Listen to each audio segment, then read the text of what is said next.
जिस मनुष्य के हृदय में सच्ची मानवता हो, उसकी सोच हमेशा यही होगी कि मुझे मिला हुआ दुख किसी को ना मिले और मुझे मिला हुआ सुख सबको मिले। राधे राधे। शर्मा जी की कहानी चैनल पर आप सबका हार्दिक हार्दिक स्वागत, अभिनंदन। जो भी इस संसार में आया है उसने एक ना एक दिन अवश्य चले जाना है।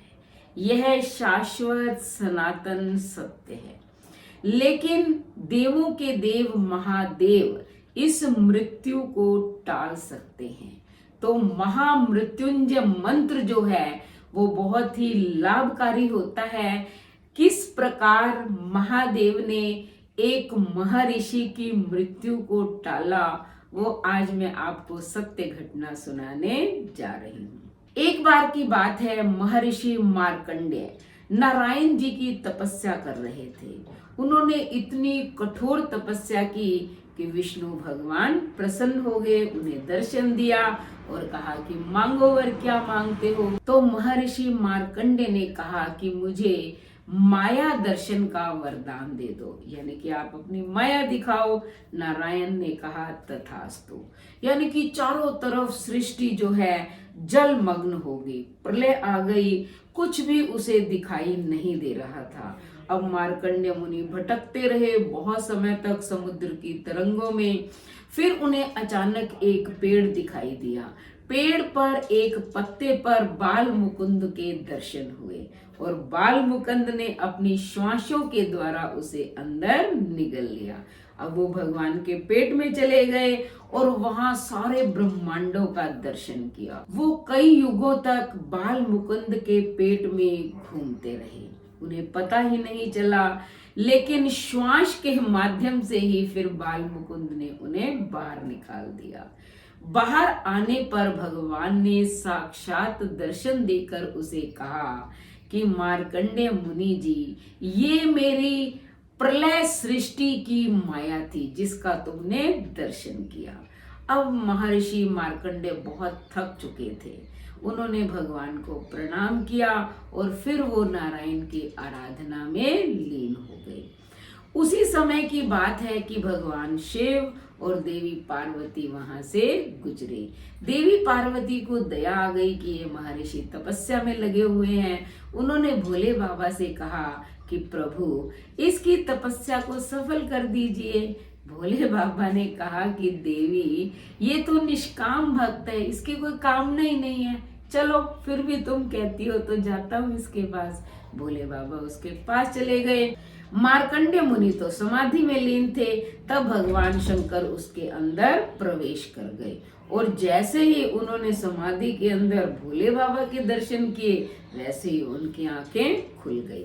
सामने देखा, सामने देवों के देव महादेव खड़े हैं। मार्कंडेय मुनि ने उन्हें प्रणाम किया और उसके बाद स्तुति करने लग गए। तब भोले बाबा ने कहा कि मांगो, क्या वरदान मांगते हो।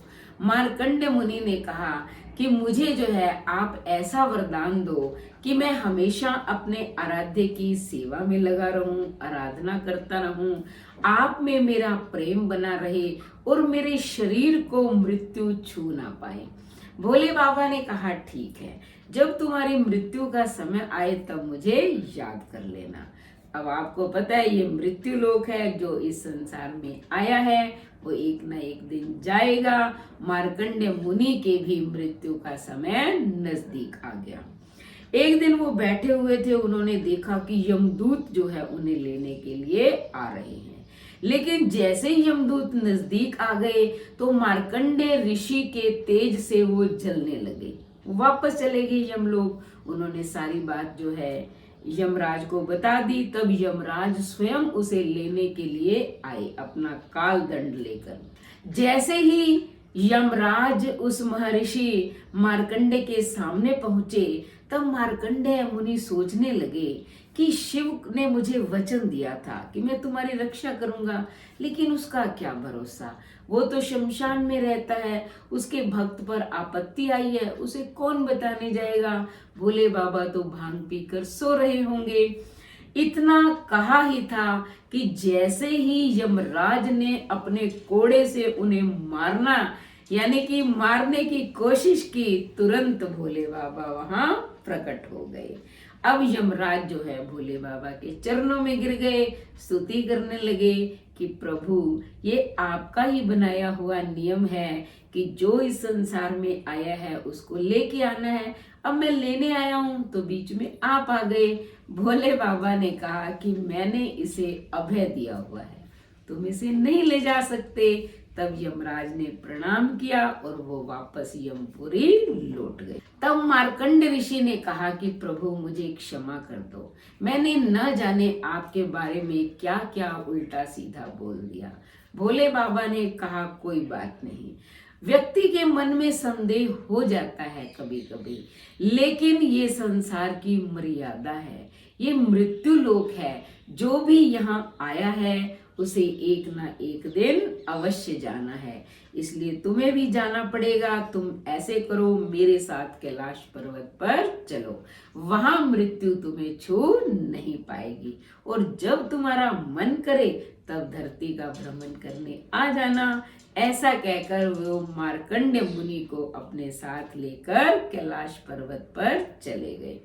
तो भोले बाबा की जो आराधना करते हैं, सच्चे दिल से जप करते हैं, भोले बाबा कभी उस पर कोई कष्ट नहीं आने देते, यहाँ तक कि मृत्यु भी लौट जाती है। यमराज स्वयं जो है डरते हैं भोले बाबा से, क्योंकि भगवान जो है संहार करता है, भोले बाबा प्रलयंकारी हैं, इसलिए मृत्यु भोले बाबा से डरती है।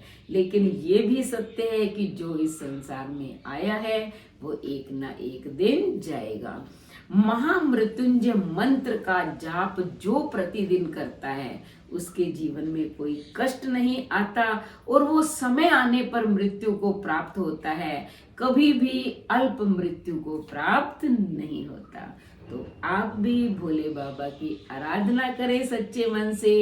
भोले बाबा की कृपा आप पर इतनी बरसेगी कि आप स्वयं कल्पना भी नहीं कर पाओगे, या आपने सोचा भी नहीं होगा कि इतनी कृपा मुझ पर बरस सकती है। तो प्रतिदिन ओम नमः शिवाय मंत्र का जाप करें, भोले बाबा पर जल चढ़ाएं, उनकी आराधना करें, और उसके बाद क्या करना है, चैनल को सब्सक्राइब करें, लाइक और शेयर करें, कमेंट करें, और बेल आइकन के बटन को दबाएं ताकि ऐसी ही सत्य घटनाओं की वीडियो का नोटिफिकेशन सबसे पहले आपको मिले। धन्यवाद।